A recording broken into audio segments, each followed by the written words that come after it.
Shalom, selamat malam, selamat hari Sabat kepada kita semua. Bertemu lagi kita dalam renungan kita pada hari ini.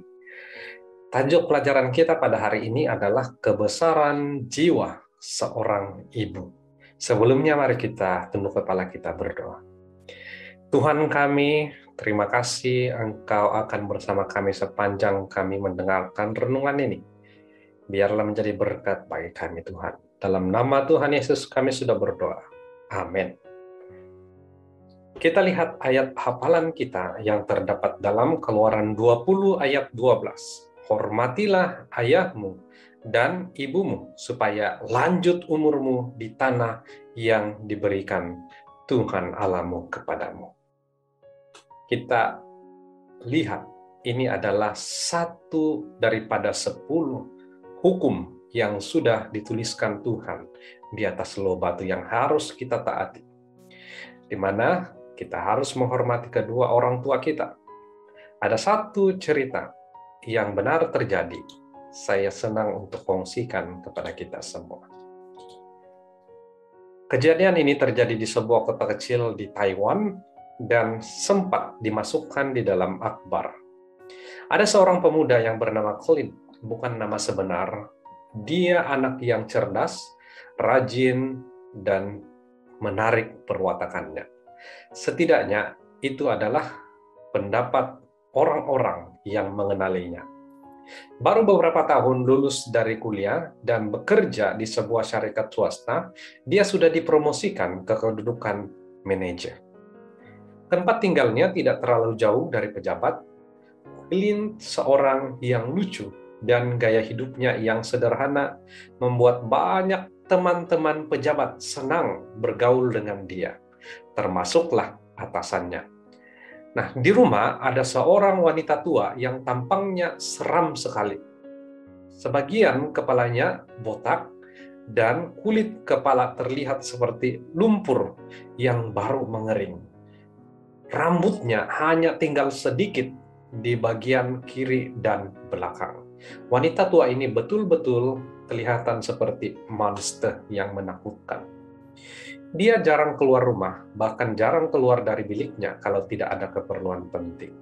Wanita tua ini tidak lain adalah ibu kandung Clint.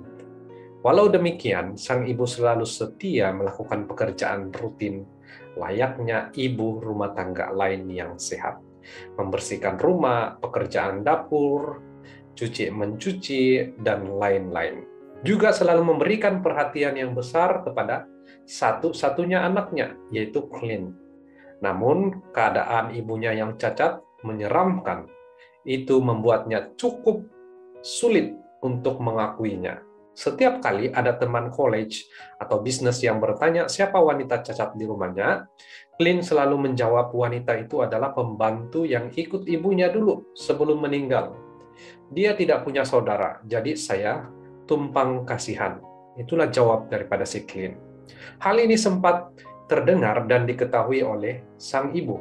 Tentu saja ibunya sudah sedih sekali, tetapi ia tetap diam dan merahasiakannya. Ia semakin jarang keluar dari biliknya, takut anaknya sulit untuk menjelaskan pertanyaan mengenai dirinya itu. Hari demi hari, kemurungan ibu kian parah. Satu hari ia jatuh sakit cukup parah, tidak kuat untuk bangun dari tempat tidur. Clint mulai kesusahan mengurus rumah, di mana dia mesti menyapu, mop lantai, cuci pakaian, menyiapkan segala keperluan hari-hari yang biasanya dikerjakan oleh ibunya. Ditambah dia harus menyiapkan obat-obat bagi ibu sebelum dia pergi kerja dan setelah dia pulang kerja. Hal ini membuat si Clint jadi emosi, tidak stabil, dan kuat marah di rumah. Pada saat ia mencari sesuatu dan membongkar almari ibunya, Clint melihat sebuah kotak kecil. Di dalam kotak hanya ada sebuah foto dan potongan surat kabar yang sudah usang. Bukan berisi perhiasan seperti yang diduga olehnya. Foto berukuran postcard itu nampak seorang wanita cantik. Potongan Surat kabar yang usang menceritakan tentang seorang wanita cantik berjiwa pahlawan yang telah menyelamatkan anaknya dari musibah kebakaran. Dengan memeluk erat anaknya dalam dekapannya, dia menutup dirinya dengan selimut basah, kemudian dia menembusi api yang sudah besar mengelilingi rumah. Sang wanita menderita luka bakar cukup serius, sedang anak dalam dekapannya tidak terluka sedikit pun. Walau sudah usang, Clint cukup dewasa untuk mengetahui siapa wanita cantik di dalam foto dan siapa wanita pahlawan yang dimaksudkan dalam potongan surat kabar itu. Dia adalah ibu kandung Clint, wanita yang sekarang terbaring sakit tidak berdaya. Spontan air mata Clint menetes keluar tanpa boleh dibendung. Dengan menggenggam foto dan akbar usang tersebut, si Clint langsung bersujud di samping tempat tidur ibunya. Sambil menahan tangis, ia meminta maaf dan memohon ampun atas dosa-dosanya selama ini. Sang ibu pun ikut menangis, terharu dengan ketulusan hati anaknya. Setelah ibunya sembuh, Clint bahkan berani membawa ibunya berbelanja ke supermarket. Walau menjadi pusat perhatian banyak orang, Clint tidak peduli lagi. Saudara yang saya kasih dalam Tuhan, ada satu panggilan untuk kita renungkan melalui cerita benar ini. Untuk sahabat-sahabat yang masih mempunyai ibu, di mana yang kita panggil mama ataupun mami ataupun mom di rumah, biar bagaimanapun keadaan mereka, hormatilah dan kasihilah mereka selagi masih ada waktu. Jangan sia-siakan budi jasa ibu selama ini yang merawat dan membesarkan kita tanpa mengeluh.